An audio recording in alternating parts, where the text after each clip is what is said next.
Let me start, Anisha, by saying thank you and thank you to you and congratulations on the organization of this summit, because like in this time of crisis, really it's always interesting to see that we adjust and we adapt, and we're doing it virtually.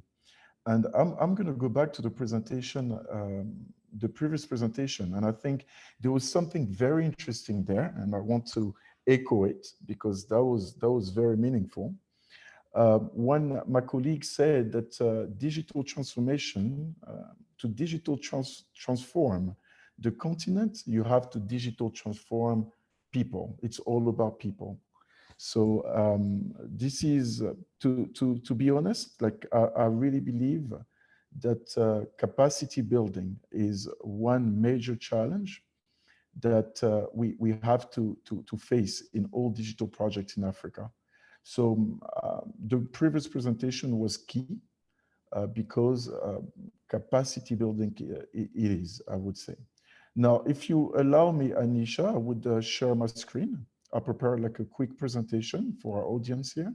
Is it okay? Yes, please go ahead. Yes. Okay.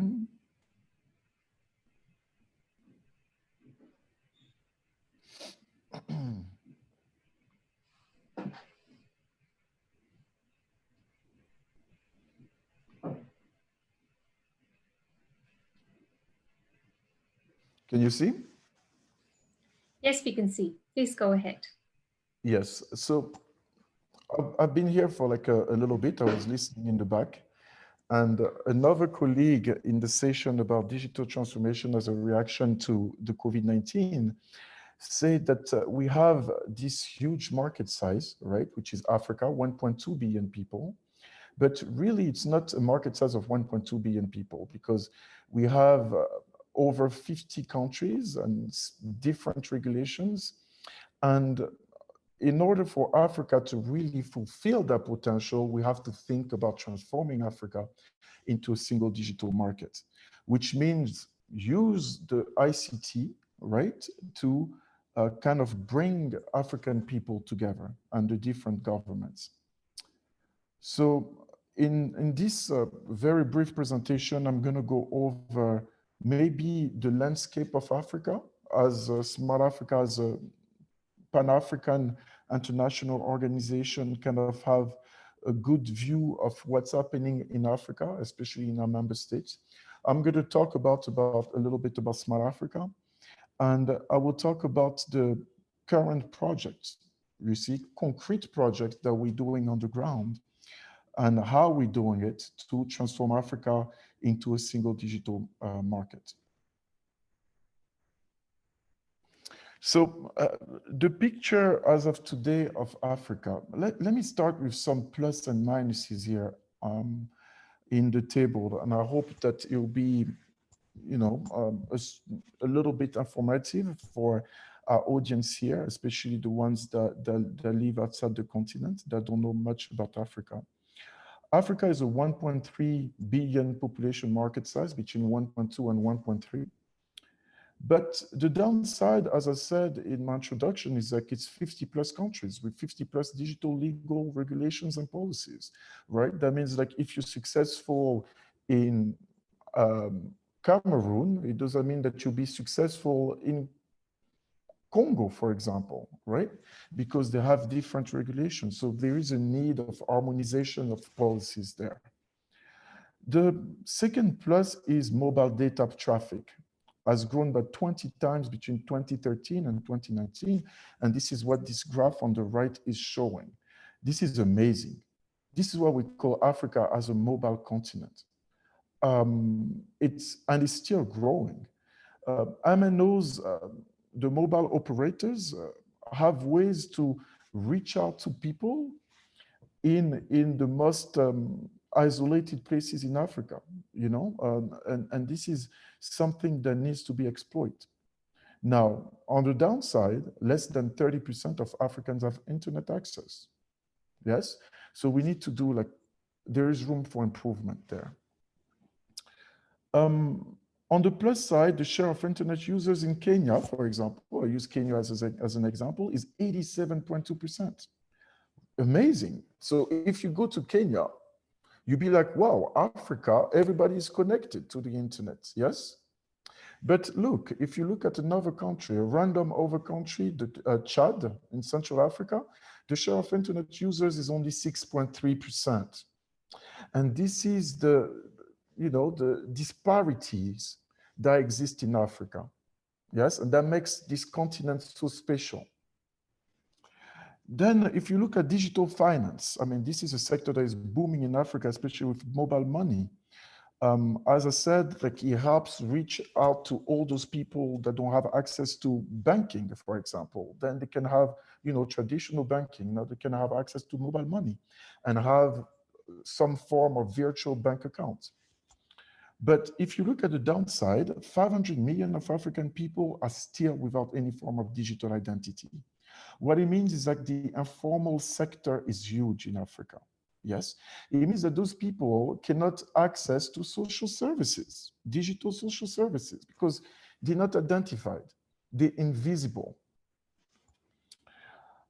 Then entrepreneurship ecosystems have grown by 10 times in the last 5 years. I mean, we have like a lot of African entrepreneurs. As you know, Africa is the youngest continent in the world, and they have awesome ideas, and they're happy to go into the digital platforms and amaze us every day. But yet, as I mentioned, as I answer to the question, I think the biggest challenge of Africa is digital skills or digital capacity building. This is a current challenge that we see. Okay, 8% only across sub-Saharan Africa have digital skills estimated, which is very low compared to the rest of the world. AFCFTA was signed by 44 countries. Great initiative. 36 countries have already ratified the treaty as of 4 December 2020. Very awesome. It shows like political will. But yet, intra-Africa trade represent only 18% of African exports. That means African countries and African players don't trade among each other. Yes? Against 69% for the same statistic in Europe. And this statistic of 18% is really what justifies why we need to transform Africa into a single digital market. That ICT tools are giving us the opportunity to become a single market and to completely exploit the potential of Africa.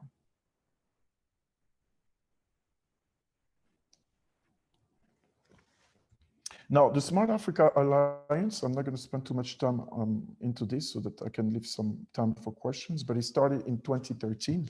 We recent international organizations. It started with 7 heads of state that all endorsed the Smart Africa Manifesto, as well as the African Union. And the 5 principles of the Smart Africa Manifesto are here. And of course, you can go to our website to have more details.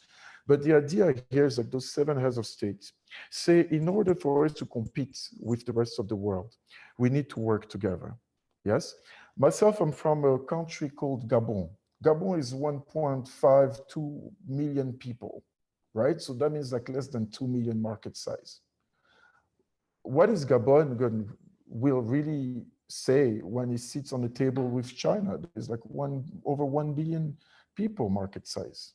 You see, so it's important to work together in Africa to really fulfill that potential again. Now, Smart Africa is not only the member states. We have 31 member states, but it's also the private sector, because we believe that the private sector are really the one on the ground, right? Addressing those challenges, and the expertise is key to fulfill the digital transformation of Africa, to complete it. Not only we have the private sector and the member state, but the vision is also aligned with our partner organizations. And of course, you have ITU and African Union, right, who are co-chairs of ASTIRCO. The leadership of Smart Africa is the key. For those that know the African continent, there is something that is key for the success of projects, and that is political will. Political will. And we have a top to bottom approach. We start with the head of states, which constitute a board, and then we go down to the field, right? So we have our board meetings once or twice per year, and we have all the member states, the heads of state of all the member states there. We have AU, ITU, and we also have the private sector platinum members, right? Because the private sector is key. Private sector is key for the digital transformation of Africa. Now, let's look at the vision in terms of groups of objectives, right? We have this strategic plan that is based on 3 focus areas. We have infrastructure, promote and facilitate doing business and investing across Africa. And the 3rd focus area is accelerate the birth and development of digital society.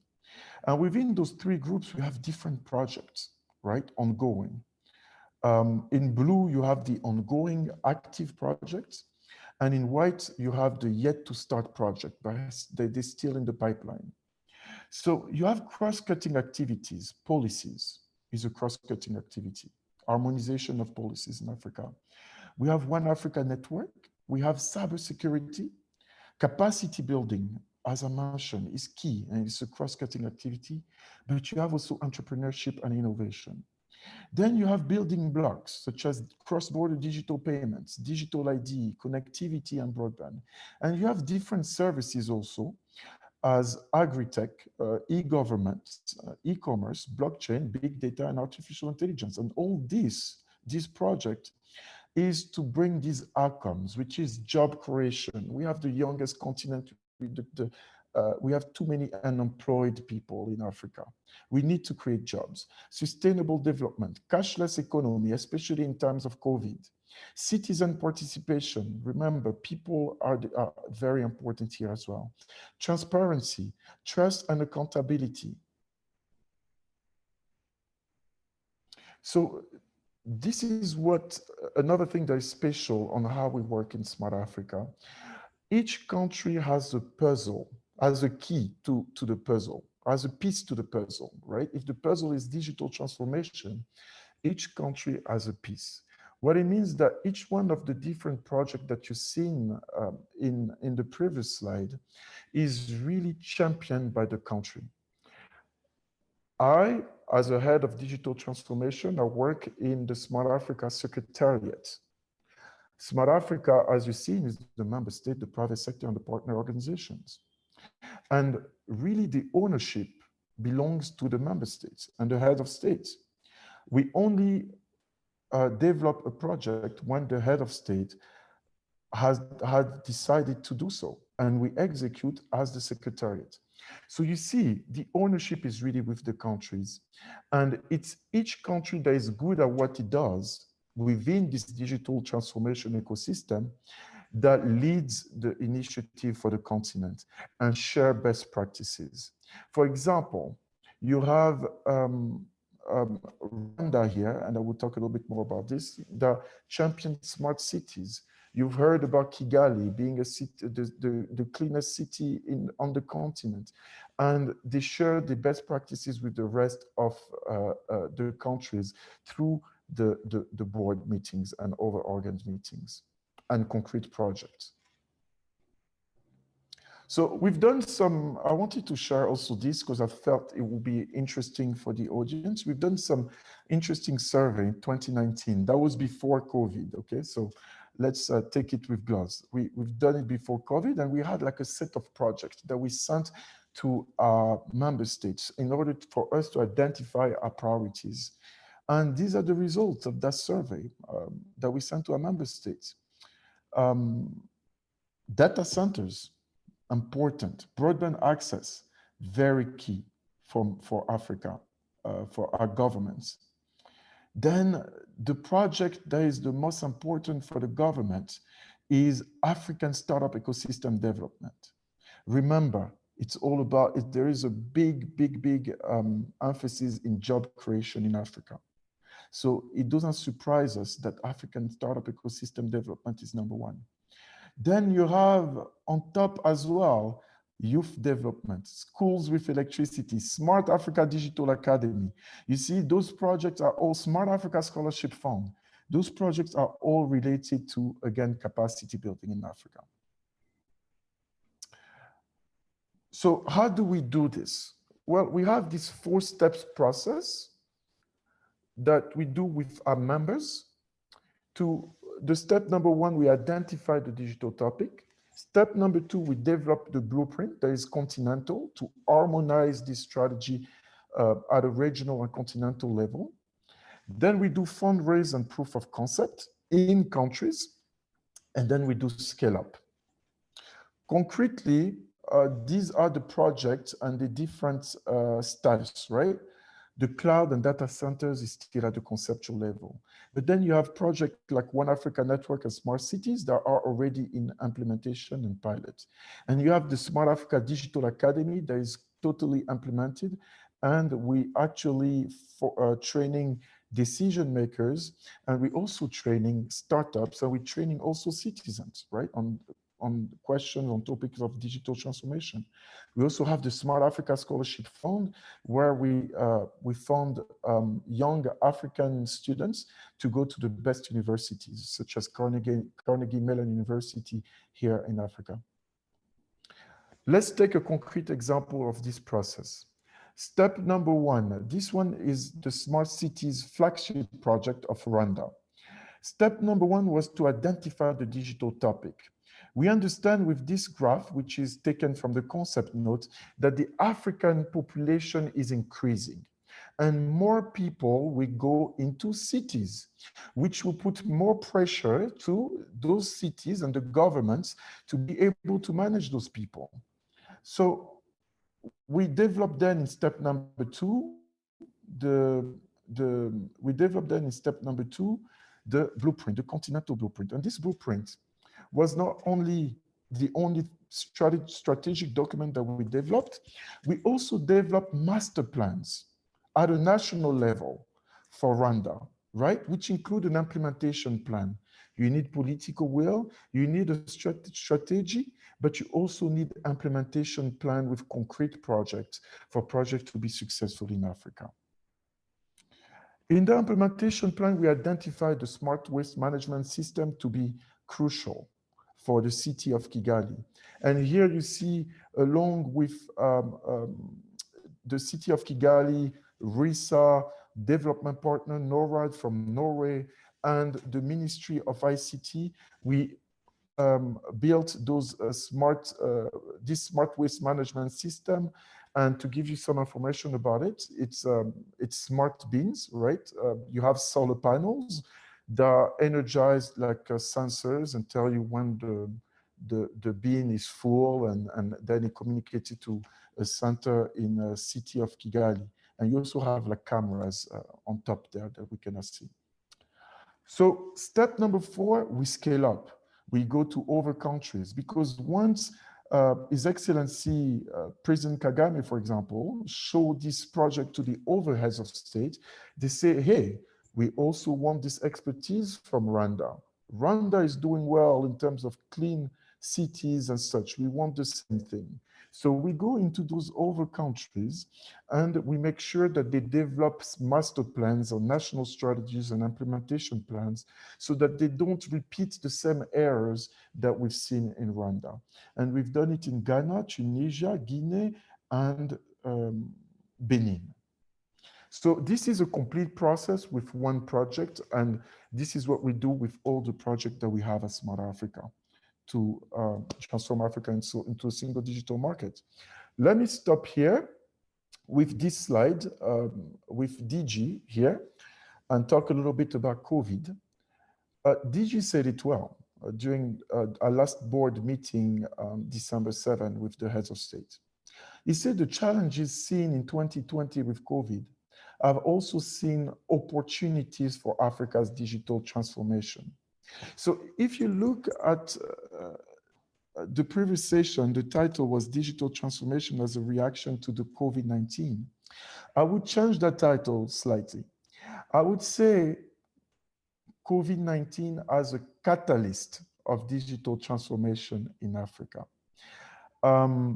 thank you. And there is the link here. If you want to know more about what Smart Africa has done in terms of COVID, please do not hesitate to go to that link, and you will have all the information there. Here, the true size of Africa is shown within this picture. If you look at Africa, it can take China, United States, Eastern Europe, India, Germany, France, and Spain. It's a huge continent with huge potential, and we invite, of course, all the partners to come on board in this journey of digital transformation. Thank you. Thank you so much, Dr. Ralph, for your presentation. Really, the size and the scope and the potential of Africa is astounding. And we wish all the digital players all the best for making great inroads in Africa. And we hope we'll see a faster adoption given the penetration of mobiles and internet is only increasing. We have a couple of questions that have come for you, Dr. Ralph. One is from Castro Messina. His question is, I agree with the point that digital skills is a problem in Africa, but what are the practical things that we need to do to turn the situation around? Very good question, and thank you for the question. And you see, digital skills is a, I don't like the word problem, I would say a big challenge, because you have to address it from bottom up, yes? It's not only at the level of the citizens or the young children that you have to address digital skills, but you also have to address it with decision makers, with policy makers as well. So it has to be a very comprehensive approach in order to really tackle this challenge. And this is what we try to do at Smart Africa with the Smart Africa Digital Academy. Right, Dr. Ralph, we have a couple of more questions.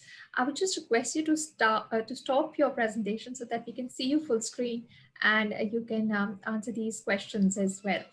So the next question that we have is from Chris Zubar. He's the CDO with Keystone Bank.